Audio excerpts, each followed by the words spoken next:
When you sell your personal residence, you take the original purchase price plus the cost of any substantial improvements and subtract that from the proceeds of the sale to get your capital gain. Usually the proceeds of the sale of a personal residence or any piece of real estate is reported on a Form 1099-S. That form shows you the proceeds of the sale. It will not show you the basis in the property. That 1099-S is provided by the company that is helping close the transaction. That company will not know your basis in that property. You have to know your basis in that property. When you sell that property, you take the proceeds reported on the 1099-S, subtract your adjusted basis in the property. If that property is your personal residence, you can then exclude up to $250,000 of the gain if you're single and up to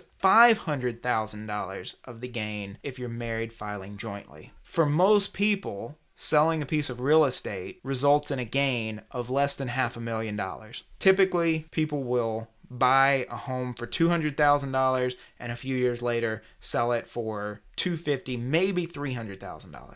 In that case, that gain of $50,000 or $100,000 would be excluded from their income. It would still need to be reported on the tax return because the IRS will get a copy of the 1099-S. So the IRS will be looking for the reporting of that real estate transaction on the tax return. However, if that gain is less than the excludable amount, then you won't have any capital gain and therefore you won't have to pay any tax on that.